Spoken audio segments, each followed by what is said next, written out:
So,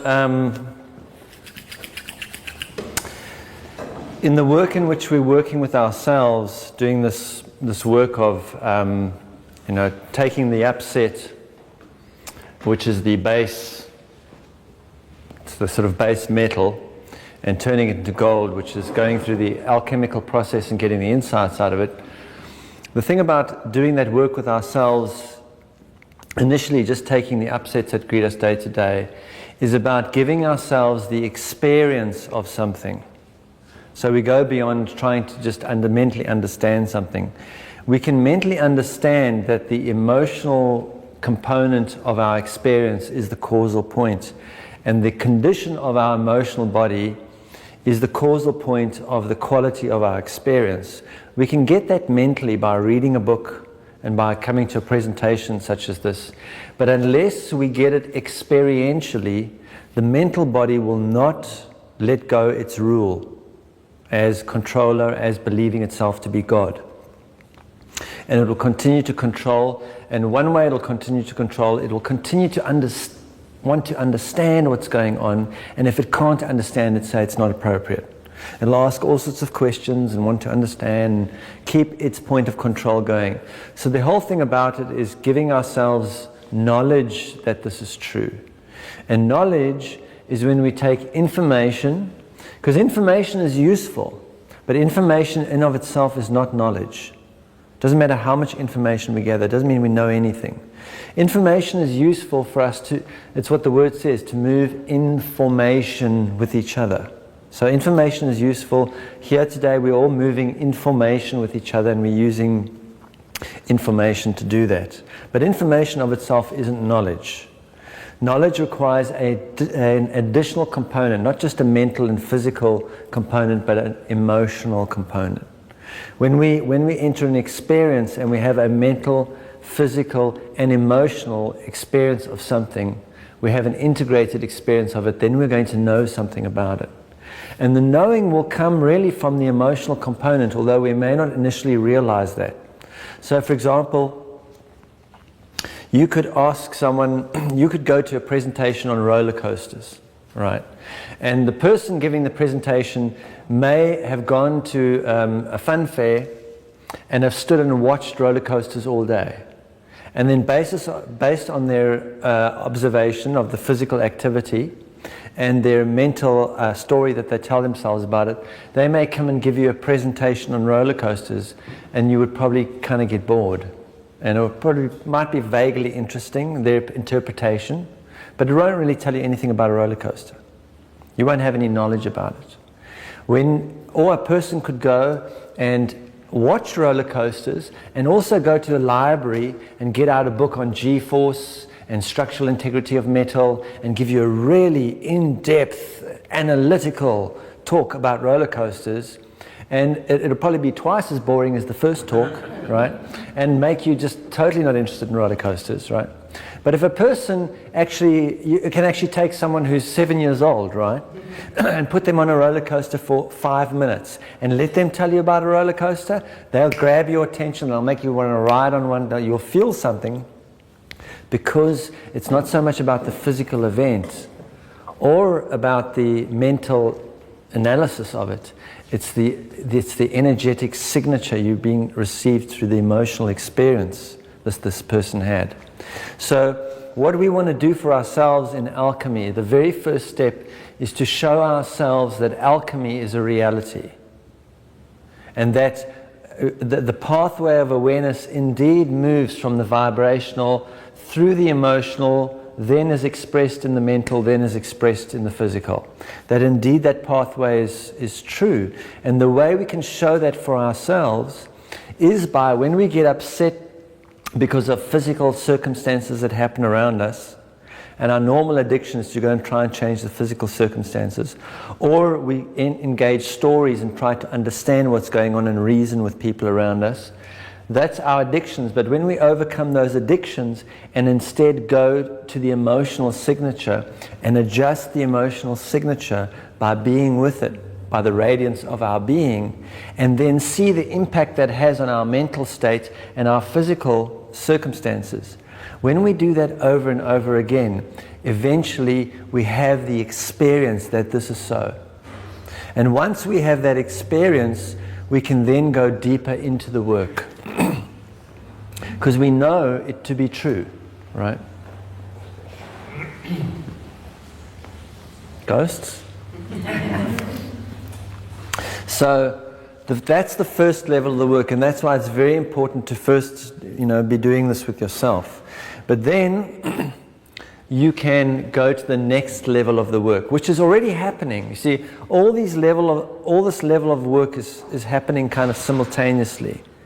But until I do this work, engaging with myself, I'm not going to be efficient at going to the other levels, right? And the next level of the work is summarized in that expression: if you think you're enlightened, go home for Thanksgiving.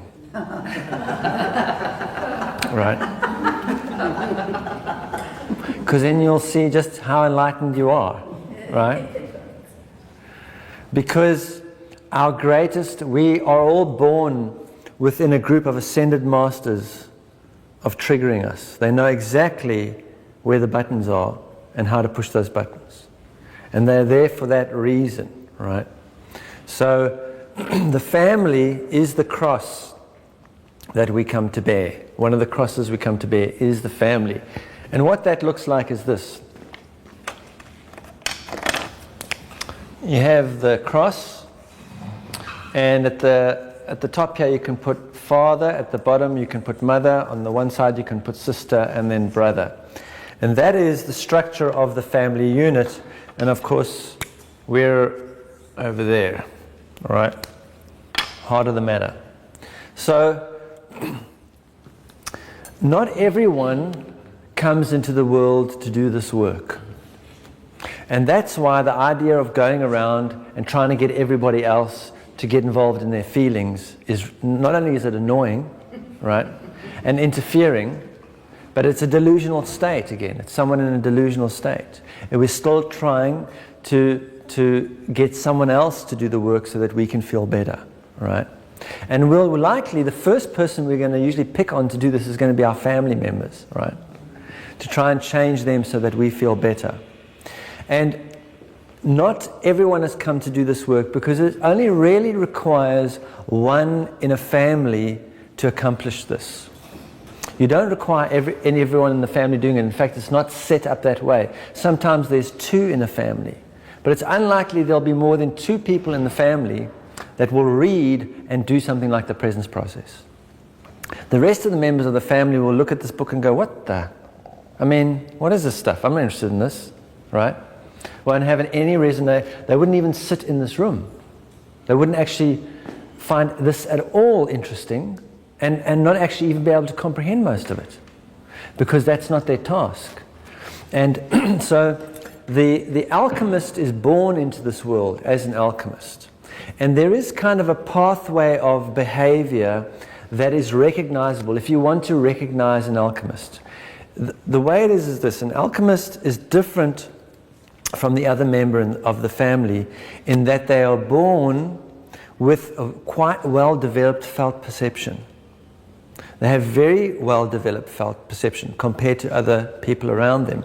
And because they have very developed felt perception, they're quite sensitive. And from that sensitivity, from an early age, they will be able to feel things going on in the family that the other family members seem to be oblivious of. They seem to just continue regardless of what's going on. Whereas this individual will be able to feel this, and it will really impact their behavior. And this individual, will go to a point, even in their childhood, and may suspect that they might have been adopted and no one is telling them, right? Because there's a feeling that I'm different. There's a difference here. In fact, these people are aliens. They're extraterrestrials or something, and I'm on the wrong planet because I don't get why they behave the way they behave. It doesn't feel right. It doesn't feel right. And so that's the first sign of an alchemist. In fact, what we used to call the alchemist was the black sheep of the family, right? And so what will happen is that individual will then, as soon as they have the capacity to, run away from that family. Leave and go as far from the family unit as possible and just go, okay, I don't want to be anywhere near those people, right? And then seek out their own family. They'll go like, there must be some other people I can relate to. And eventually we'll find other people that are like-minded, like doing metaphysics and stuff. So they'll find people doing weird New Age stuff or, psychic stuff or tarot cards or whatever, and go, this is kind of cool. I like this stuff more. This stuff interests me. Stuff about consciousness and who am I and all of this sort of stuff. And then sort of get involved in studying something and in that avenue of interest. And then at some point we'll have this idea, okay, I know what's going on now. Like I've figured it all out. And then go back home to the family to go and save everybody. And come back and say, here I am. I've returned. I know what's wrong with all of you. And I've come to fix you all, right? And that's the Thanksgiving meal that doesn't go so well. Right? Doesn't go so well. Because they go like, we're fine the way we are. You're the problem. You're the problem, not us. Why don't you just get on with life, right? And then the person leaves again, right? And now the work can begin. Because when you stop trying to change your family, now there's a chance that you can remember what the work is. And the work is set up in a very particular way. The alchemist's job is to feel what's going on, and the rest of the family's job is to reflect what the emotional signatures are on different attributes of the heart, of the emotional body. And so the family actually represents metaphoric attributes of the emotional body and reveals the states that they're in. And when you see how this works, you can then go to a Thanksgiving dinner as a task. And you're now going to take a look. You don't even have to go there. You can just sit where you are and feel what's going on and see what the conditions of these different attributes are. So in the family unit, in the human family unit, there's a father, there's a mother, there's a sister, there's a brother. That's the only attributes of the family, right? That's the basic core of the family. The father is the attribute of guidance. We also call the Father God. We call God the Father. So the Father to us represents spirit, right? And guidance. When we go for guidance, we go to God the Father. And one of the reasons why we call it the Father is because we think it's the thing that's farthest away from us, right? So that's the Father, right? And that attribute is about guidance. The mother is matter. Right? Mother is matter. They come from the same root word. And in fact, nothing matters to a child until something does. The moment one thing matters to a child, everything materializes and becomes solid matter. And the first thing that matters to a child is a mother. And a child usually says mama first thing. It's the first thing that matters, right? So mother, matter, nature, nurture. The mother frequency is about nurturing. And that's what the mother does. It nurtures the child. So and that's really about the physical world, being in the physical world and how we nurture ourselves while we are. How is it for us being in the physical world? The sister is the resonance of the emotional realm and is also the resonance of the healer. So the sister is all about self-healing. The brother is the mental. And the sister we align with water, the moon, sister moon. It's the element of water. The brother element, that is going to be the teacher, our life lessons, the things that we get through the mental body, our lessons. So the brother is about the mental. And so on the indigenous world, they were very aware of this, and they assigned these air, earth, water and fire, the four elements. And different family member represents those four elements. And those four attributes are also, as you can see, part of the pathway of awareness. We have the father, we have the sister, we have the brother, and we have the mother, right? And those four attributes are what we're working with all the time. When we go and do our work with our family, what we're going to do is look at how we are aligned with our family. How they will show us the condition of the emotional signature we're working with according to these 4 attributes. So, for example, if we do not accept our own inner guidance, if we have to get guidance from the outer world in order for things to be okay for us, if guidance has to come from somebody else, we will be in a dissonant relationship with our Father. If we are unable to nurture ourselves, if we always seek nurturing from others, we will be in a dissonant relationship with our mother. If we do not take our life to be the lesson we have to learn, and we actually think that someone else's life is more important than ours, someone else's lessons, then we'll have a dissonant relationship with our brother. If we believe other people have to heal us, and healing has to come from someone else doing something to us, there'll be a dissonant relationship with our sister. And those dissonant relationships, it doesn't matter whether you understand this or not. Hi. It doesn't matter whether you understand any of this or not, because again, the part that has to be integrated is related to an emotional signature. It all comes down, so you don't have to understand that the father is guidance, that the mother is, this is just showing you the attributes. Because the clearing that has to happen, the integration that has to happen when you're working with your family is related to the emotional signature that's reflected back to you. So if you place your attention on your father, there will be an emotional signature. You may have a physical story about your relationship with your father, just as you may have a whole mental thing going on about your father, but actually underlying that, there is going to be an emotional signature. And that emotional signature has got nothing to do with your father. It's reflected by your father. And until that emotional signature is integrated, you will be in dissonant relationship with your father. And in fact, we make up a relationship with God according to our religions. We make God to be this specific artificial being or this persona that we have a relationship with, and that's our inauthentic relationship with God. Our religious relationship is usually our inauthentic relationship. Our authentic relationship with God, how it really is how I am with my father, my birth father. That's really how I feel about God. That's my authentic relationship with the Father, as it is mirrored in this world. It's the same with our mother. Our mother is about nurturing, right? How do I really feel about being in this world, about being in the physical? How do I really feel? I can go around and saying, well, I'm a lover of the planet, and I'm save the planet, I'm save Mother Earth, but yet I can't sit at the dinner table and be at peace with my own mother. My authentic relationship with being here in the physical is going to be mirrored in the emotional signature I have towards my mother.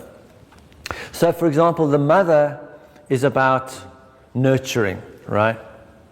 About nurturing ourselves. So I'll give you an example out of my experience. I left South Africa in about 1992, right? And I was really glad to leave because I couldn't deal with any of these attributes. I was really glad to just walk away from my family and just, I didn't want to have anything to do with it, right?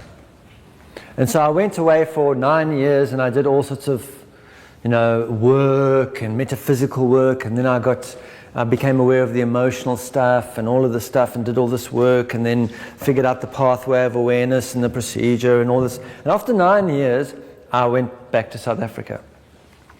And so, of course, my mother invited me over for lunch, right? So I went over to my mother's house for lunch, and we sat having lunch together, and, here came the question, so what have you been doing for the last 9 years, right? So, of course, I fell for it, right? So,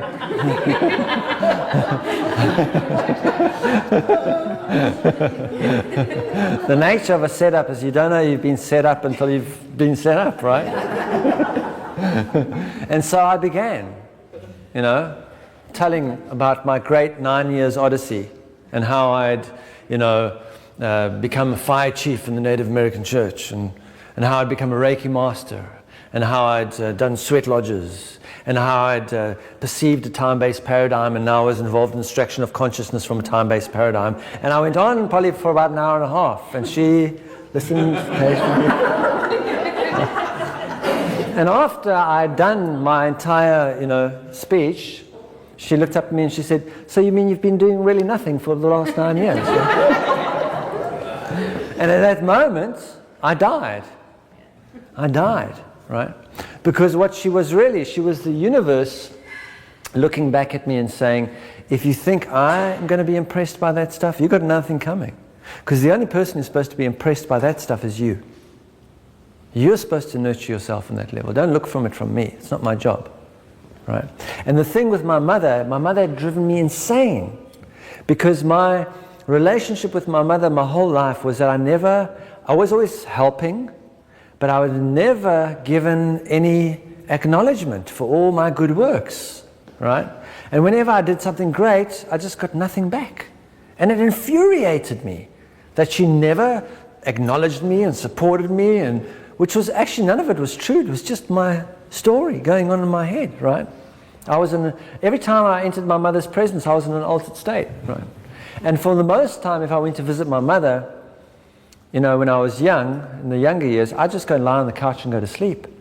Because I was so angry at her, there was so much anger reflected back, right? That the only way I could deal with the anger, I used to go unconscious.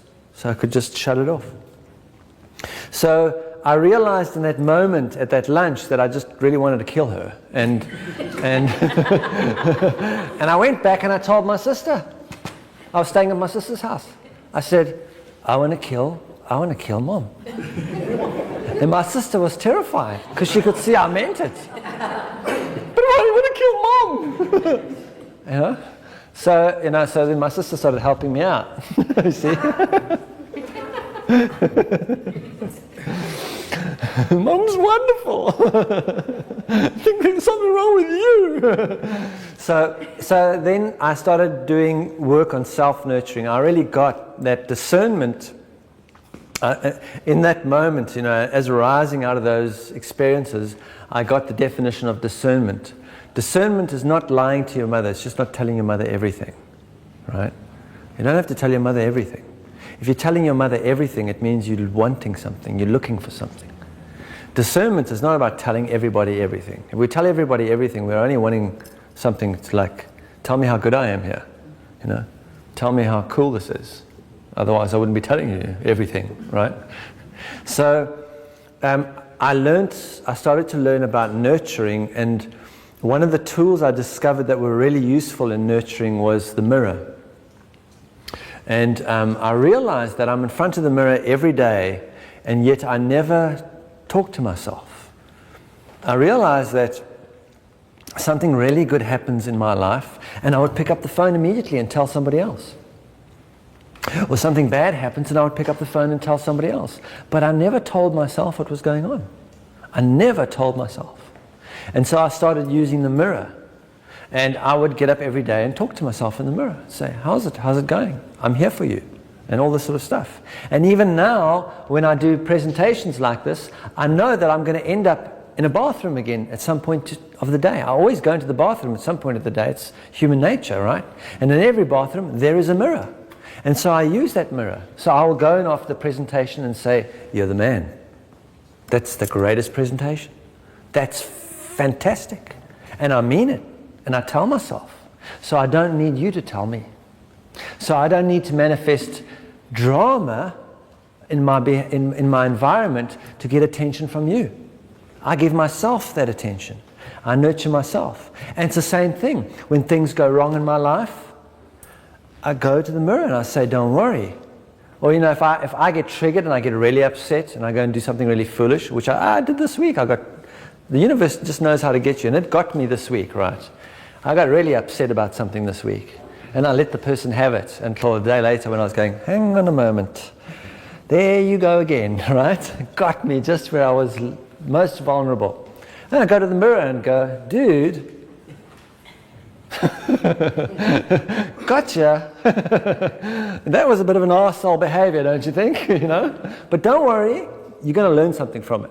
You're going to learn something from it. And I talk to myself. And because I talk to myself, I will, you see, if we don't give ourselves the nurturing, if we don't tell ourselves what's going on, then we need to go and tell someone else so they can tell us what's going on.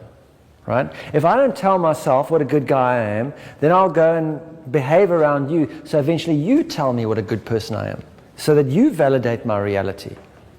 And nurturing, for example, is about validating our own experience. My experience is valid because I'm having it. It's a good experience because I'm having a good time, not because you tell me it's a good experience. Right? And so that's about learning to grow the nurturing. So it was really interesting for me because about 3 years after that incident with my mother, I'd stopped talking to her about my work, about what I did. And I'd actually started facilitating people through the presence process, doing taking people on this 10-week journey. And I actually did many people in those 3 years. And a couple of the people that I did, a friend of my mother's who she worked with, had cancer, and she came to me and she sorted herself out, and another friend of hers came to me and she sorted herself out. And so my mother would watch what was going on with her friends, right? And obviously they would chat amongst each other and stuff, but I didn't talk about the intricacies of my work because I didn't want to set myself up for, well, when are you going to get a real job or something like that. So I didn't want to set myself up for that. And then I got to a point where I'd done a lot of work on myself where it was the same as the example. I'd cleared a lot of that anger, that rage I had towards my mother. I realized it was inside of me, and I worked on that. And as that cleared out my system, as I resolved it, I began to see my mother differently. Not because she was changing. I actually just began to see who she was, who she really is. Right? And my relationship with her began to change. And we became friends. I stopped expecting her to be my mother. See, the thing is, no woman can be our mother. It's just too much to ask.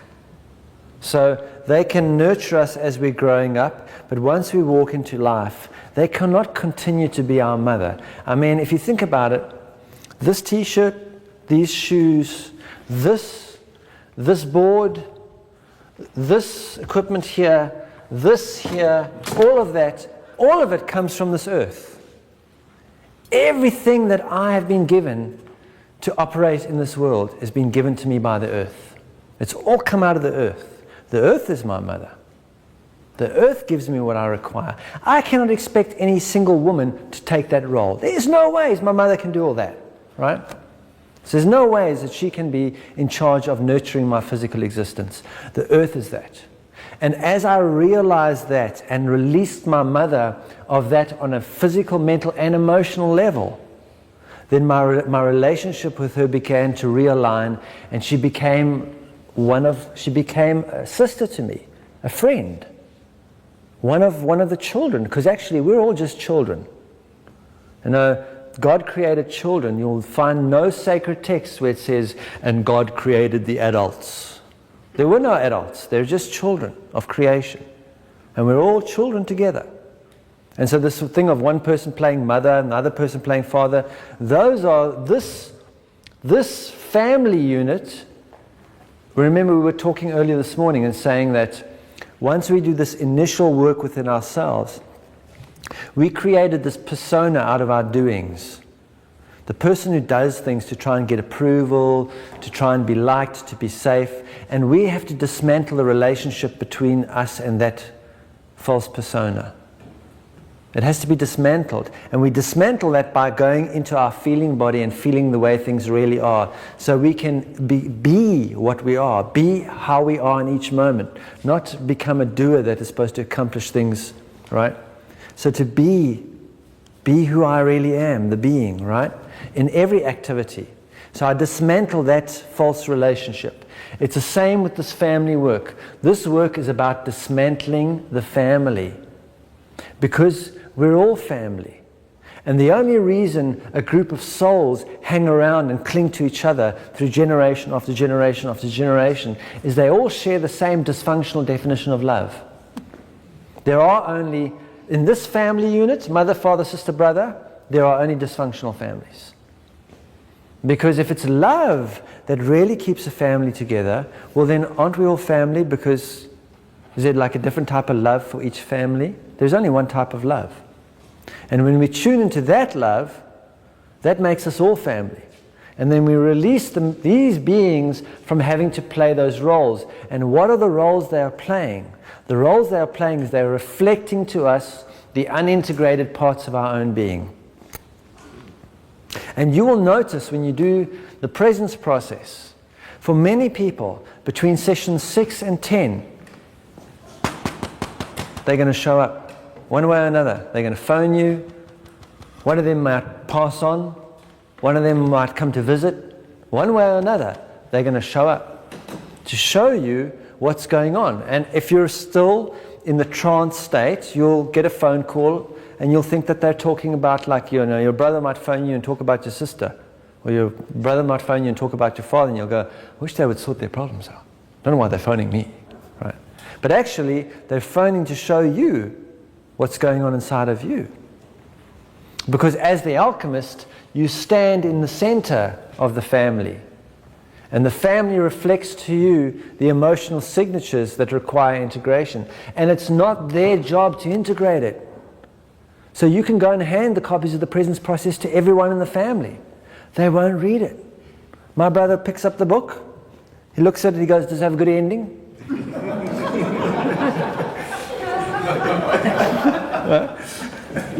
He reads the introduction, he goes like, heavy, huh? And like, I don't expect him to read it. I don't expect that. The only person that's read this really in my family is my mother and I. Because when the amazing thing that happened for me was when I realized that my mother was perfect the way she was, and that I didn't want to change her, and that would be the biggest mistake to change this being, because to have had me and put up with me, this is a saint, right? In that moment, my mother phoned me and said, I want to do that process, right? And then came and allowed me to facilitate her through this work. But not because I wanted to change her, but because now I'd released her of that, she could now do work for herself, right? And when my mother started doing this process, then the shit really hit the fan.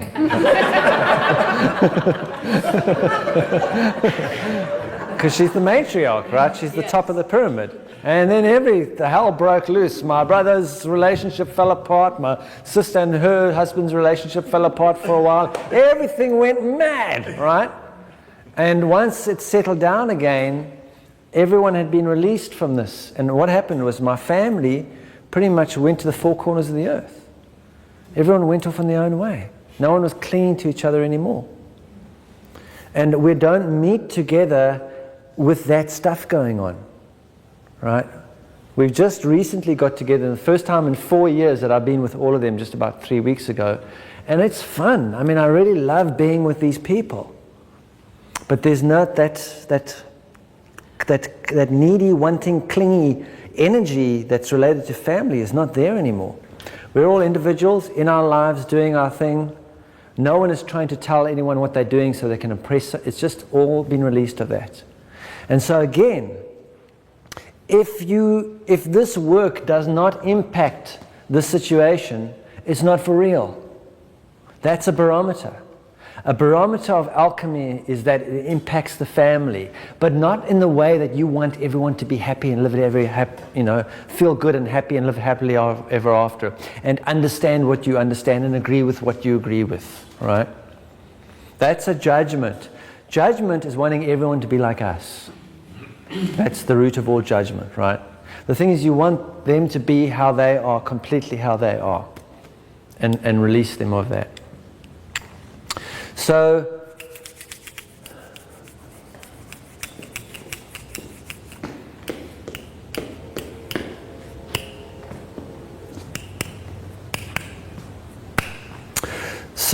let's do a little exercise. Just put your attention on your father, It doesn't matter whether your father is in this world or not. Right? Because the thing is, this work is not defined by space and time. Right? It's defined by the emotional signature within you. Right? It's actually got nothing to do with out there. So put your attention on your father. And notice what emotional signature is there.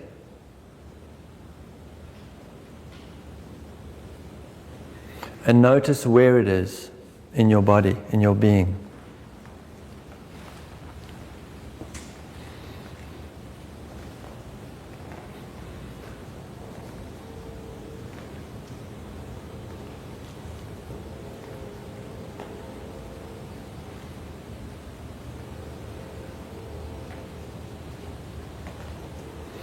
And now put your attention on your mother.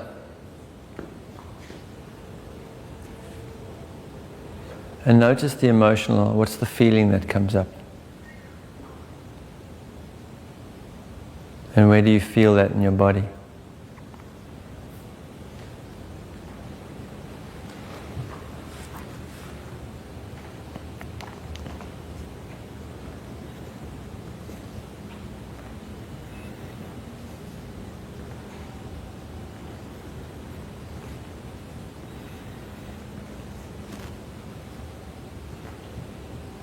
And if you have a brother, you put your attention on your brother or brothers. One of them will grab your attention more than others. And if you don't have a birth brother, you'll have a close male friend the same age as you. Or you might have married someone that plays that role now. Put your attention on that and what's the emotional signature there.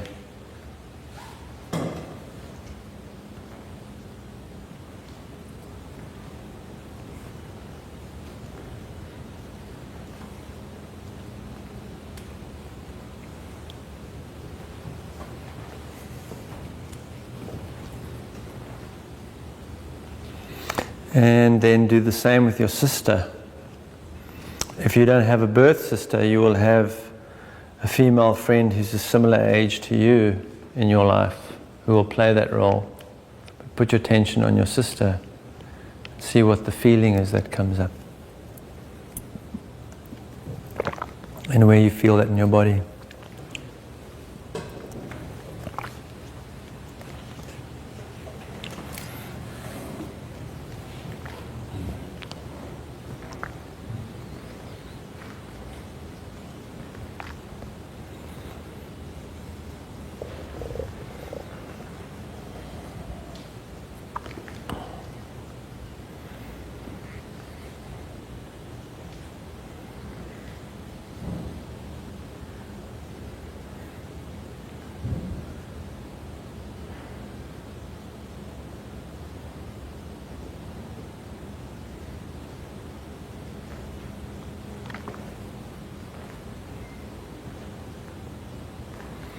See, in the Gnostic texts where Jesus says, I do not come to bring peace to this world, I come with sword, fire and war, I come to cleave Father from Son.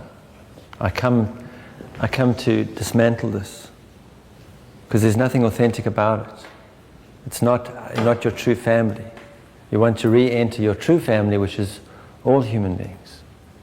And you can run from your family work, but you can go to, as I did, you can go to another country. And if you stand still long enough, they'll just pop up around you. Other people will play those roles. But it's much easier just to go to your family, whether you go to them through attention like we did now, because you don't have to go into your family unit to work with your family. And even if you run away from your family, you'll probably marry someone. If you run away from your mother and father, you'll marry someone who'll play that role. Right? Because until this family work is done, we will use someone else to do it. And that's not the reason we've come together in a relationship. The next part, what we're going to look at is when we're working with one another, with a companion. And if I don't do this work first, if I don't pay attention to this work, I'm going to use my companion as a means to do this work. And that's not the reason why we come together to be with somebody.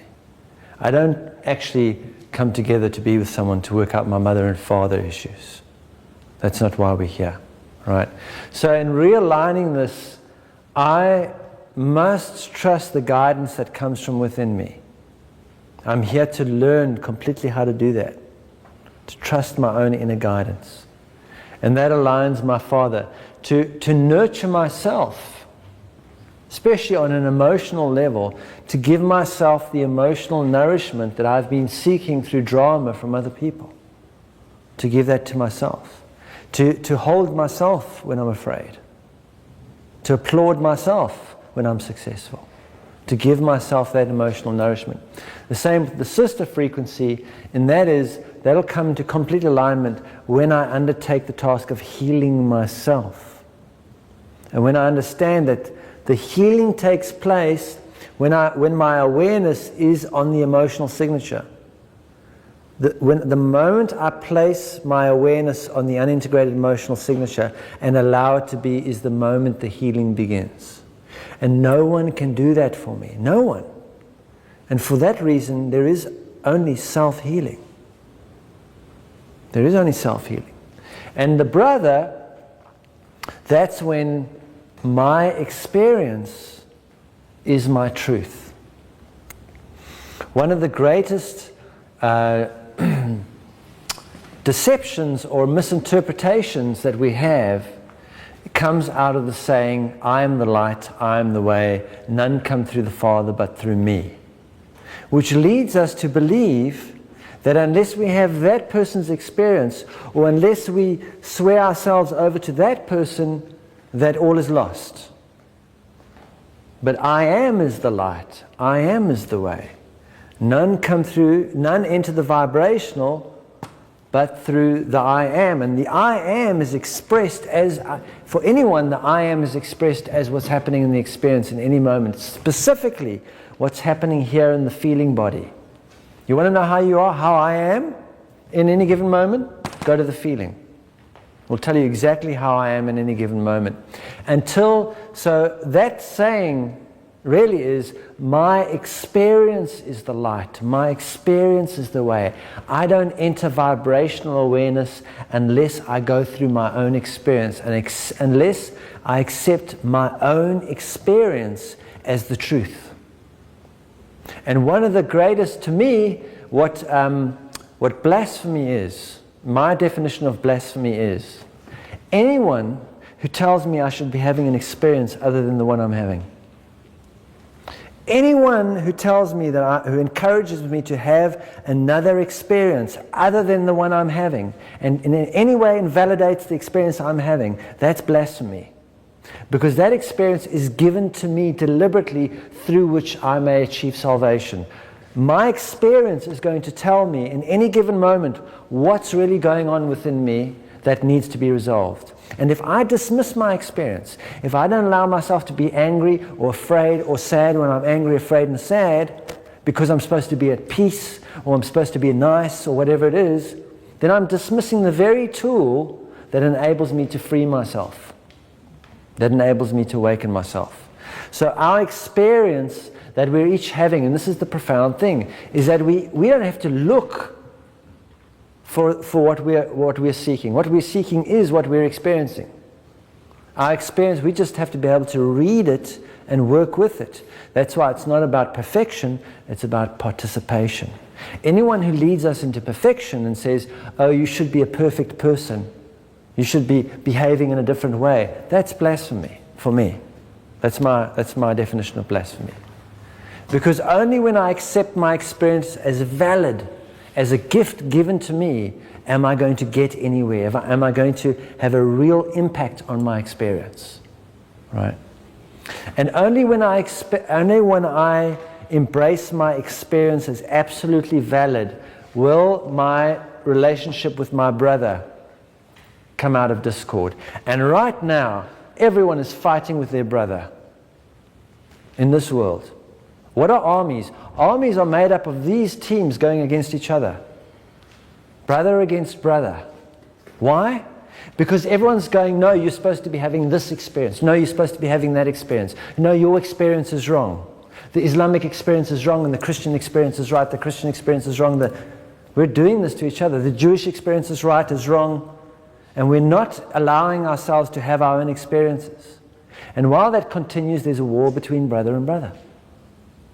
That war only stops when each of our experiences is valid. It has to be valid. When I accept my own experience as valid, I will stop interfering with yours. Because I will realize that your experience is valid for you and I won't mess with it. But while I invalidate my own experience, I will keep invalidating yours. Remember, it's always about the primary relationship. However I am relating to myself is exactly how I'm relating to everyone in the world. It's automatic.